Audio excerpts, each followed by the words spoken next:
नमस्कार सभी धनु राशि के दोस्तों, आपका हार्दिक स्वागत अभिनंदन आज के इस कार्यक्रम में।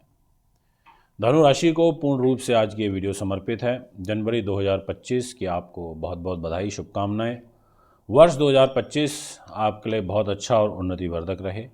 हमने वर्षफल भी अपलोड किए हैं अपने यूट्यूब पर और अपने फेसबुक पर, दोनों ही जगहों पर आप उन्हें सुन सकते हैं। आप जान सकते हैं कि पूरे वर्ष का लेखा जोखा क्या रहेगा। उत्सुकता तो होती ही है कि अगर महीना यानी कि साल का पहला महीना यदि अच्छा चला जाए तो फिर कहना ही क्या।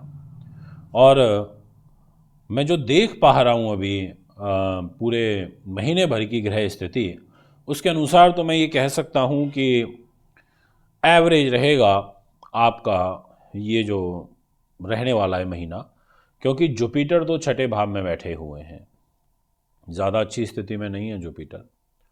और मंगल नीच के होकर के अष्टम भाव में बैठे हुए हैं। देख सकते हैं यहाँ पे जो डिस्प्ले में कुंडली लगी हुई है, इसमें जहाँ पर 4 नंबर लिखा है वहाँ मंगल बैठे हैं, जहाँ 2 नंबर लिखा है वहाँ गुरु बैठे हैं, बृहस्पति, और दोनों ही वक्र चाल में। उनके आगे एक वाह भी बना हुआ है ब्रैकेट के अंदर, यानी कि उल्टे बैठे हुए हैं। बस प्लस पॉइंट क्या है, और जो सबसे बड़ा इसको मैं मानूंगा प्लस पॉइंट, वो ये है कि आपकी राशि के अंदर फर्स्ट 14 डेज तक सूर्य का आगमन है, और उसके बाद के जो 16-17 दिन रहेंगे उसमें सूर्य ग्रह आपके फाइनेंस पैसे के घर में रहेंगे। तो इसका मतलब ये हुआ कि इस महीने आपको सूर्य सपोर्ट कर रहे हैं, और इस पूरे महीने 4 जनवरी से लेकर 31 जनवरी तक आपको बुध भी सपोर्ट कर रहे हैं, यानी कि 2 ग्रहों का सपोर्ट आपके साथ है। और आखिरी के 4 दिनों में महीने के आखिरी 4 दिनों में जनवरी में आपको शुक्र भी सपोर्ट करेंगे, क्योंकि वो एक राजयोग निर्मित करेंगे, और उस राजयोग को कहा जाता है मालव्य नाम का महापुरुष राजयोग। यानी कि इस मालव्य राजयोग से आपके वारे न्यारे होंगे, आपका जो जीवन है वो खुशनुमा होगा। यानी कि जाता हुआ महीना आपको कुछ अच्छा दे करके निश्चित तौर पर जाएगा। अब हम इसको डीपली समझते हैं। तो सबसे पहले कैरियर की बात करता हूं। बुध के पास जिम्मेदारी आ जाती है। 4 जनवरी को आपकी राशि के अंदर आकर के विराजमान हो जाएंगे धनु में। तो 4 जनवरी से लेकर के और पूरे मंथ एंड तक आपके लिए कैरियर पॉइंट ऑफ व्यू से ग्रह स्थिति काफ़ी अनुकूल नज़र आती है। यानी कि जो ग्रह हैं वो आपको सपोर्ट करते हुए नज़र आ रहे हैं। इसमें किंतु परंतु और दो मत नहीं है।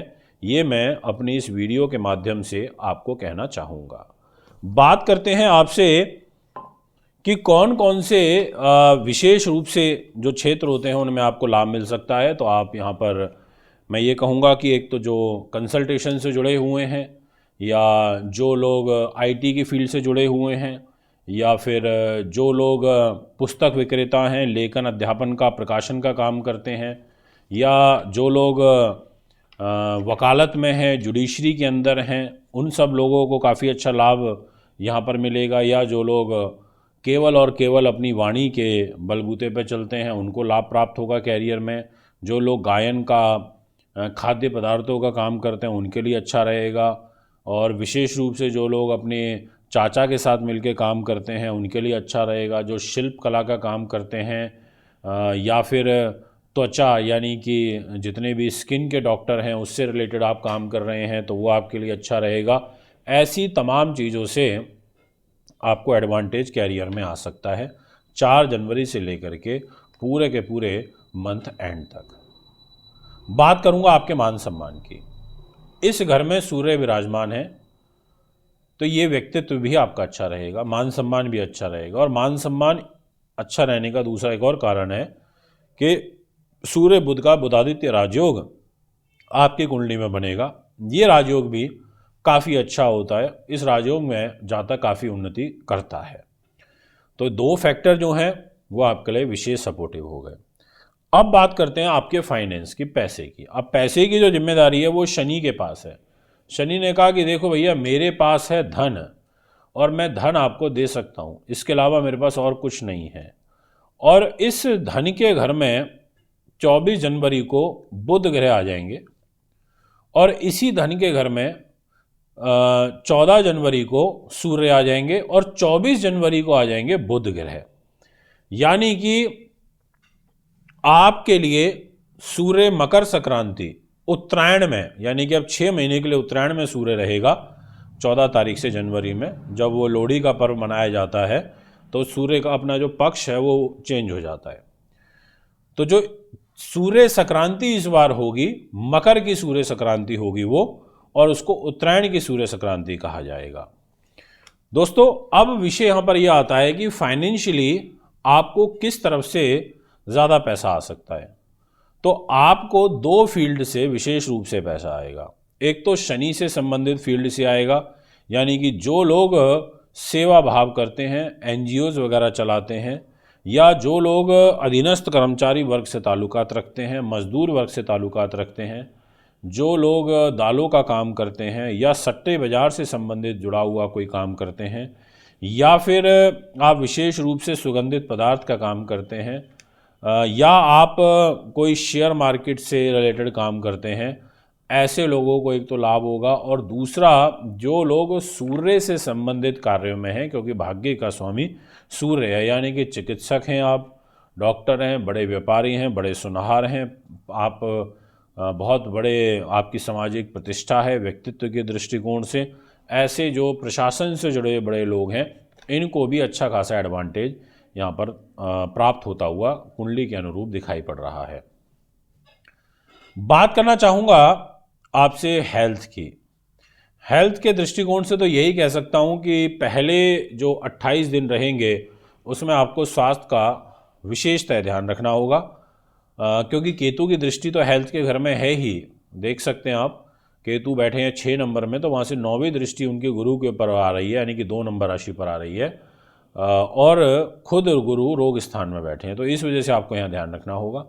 यदि बात करें सुख साधन प्रॉपर्टी इत्यादि के दृष्टिकोण से, तो मैं ये कहना चाहूँगा कि लास्ट के जो 4 डेज़ रहेंगे जनवरी मंथ के, अगर इसमें आप कोई प्रॉपर्टी में इन्वेस्ट करना चाहते हैं या कोई प्रॉपर्टी आप बाय करना चाहते हैं, तो आपके लिए समय विशेष रूप से अच्छा दिखाई देता है। यानी कि इस टाइम पीरियड में आप कोई नई चीज़ खरीद सकते हैं।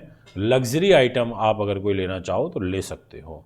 पॉलिटिक्स में भी आपको कोई विशेष सफलता मिलेगी, और विशेष जिम्मेदारी दायित्व राजनीति में भी आपके लिए बनता हुआ नज़र आ रहा है। यदि मैं बात करूं आपसे आपके बौद्धिक स्तर को लेके या आपकी एजुकेशन को लेकर के, तो मंगल के पास जिम्मेदारी है, नीच अवस्था में है, ज़्यादा सपोर्टिव नहीं है। इस माह आपका पढ़ाई लिखाई में जो मन है वो कम लगेगा। आपका खेल कूद में, मौज मस्ती में, इन चीज़ों में विशेष रूप से ध्यान जाएगा। और जो लोग मंगल से रिलेटेड फील्ड में कार्यरत हैं या फिर मंगल से जुड़ी हुई पढ़ाई लिखाई कर रहे हैं, उनको थोड़ा ध्यान रखना पड़ेगा। जो लोग विशेष रूप से अग्नितत्व प्रधान कार्य करते हैं, या इलेक्ट्रिकल से रिलेटेड काम करते हैं, या डॉक्टर हैं, डॉक्टर में भी सर्जरी की शाखा में पढ़ाई लिखाई कर रहे हैं, यानी कि जो भी आप अपनी आगे की पढ़ाई कर रहे हैं, सर्जरी MS कर रहे हैं, तो उसमें आपको थोड़ी दिक्कत आ सकती है।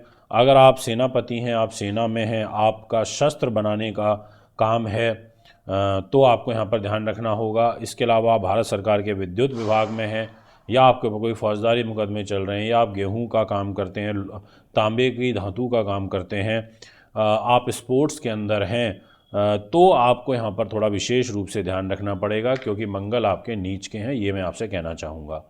दाम्पत्य जीवन की यदि मैं बात करूँ तो मैं ये कहूँगा कि बुध के पास दायित्व है 4 जनवरी से लेकर के और मंथ एंड तक मैरिज लाइफ आपकी अच्छी चलेगी, उसमें किसी प्रकार की दिक्कत नहीं है। इनफैक्ट आपको व्यापारिक पार्टनर से भी सहयोग सपोर्ट मिल सकता है। बट हाँ, ये ज़रूर बोलूँगा कि जो आखिरी के लगभग 1 सप्ताह रहेगा, यानी कि 24 जनवरी के बाद का जो समय रहेगा, उसमें आपको मैं बोलूँगा कि मंगलिक दोष बनने के कारण थोड़ा अलर्ट आपको होना पड़ेगा। और लास्ट के ही 6-7 दिनों में आपका दाम्पत्य जीवन में भी कुछ कलह कलेश उत्पन्न होंगे, और डेली बेसिस की जो इनकम है उसमें भी कमी देखने को मिलेगी। सबसे बड़ा प्लस पॉइंट ये है कि आपके भाग्य स्थान का स्वामी सूर्य ग्रह इस पूरे महीने आपके लिए सपोर्टिव है। वो ही आपकी एक सबसे बड़ा एडवांटेज आपके लिए दिखाई देता है। अगर कोई यात्रा करना चाहते हैं, घूमना चाहते हैं, या कोई आप संगीत से, नृत्य से, या काव्य शक्ति से, या फिर आप दूध, श्रृंगार, सुगंधित पदार्थ, या गोल्ड ज्वेलरी, सोना चांदी, रुई, ऐसी सब चीज़ों का, आप चावल का आप आयात निर्यात करते हैं, ऐसी चीज़ों में डील करते हैं, तो वो फील्ड आपके लिए अच्छी रहेगी। और लास्ट 4 डेज़ आपके लिए विशेष रूप से अच्छे रहेंगे, यानी कि आपका जो ग्रह गोचर है वो कुछ इस प्रकार का मुझे दिखाई पड़ता है। दोस्तों, अब रही बात आपकी धनु राशि की एक ओवरऑल ओवरव्यू की। यदि आप अपना हस्तलिखित वार्षिक राशिफल बनवाना चाहते हैं तो उसके लिए भी आप हमें संपर्क कर सकते हैं। कुंडली बनवाने दिखाने के लिए भी कर सकते हैं, पूजा पाठ के लिए कर सकते हैं। तो फिर एक बार आगामी कार्यक्रम में आपके बीच में उपस्थित हूँगा। नमस्कार, बहुत बहुत धन्यवाद।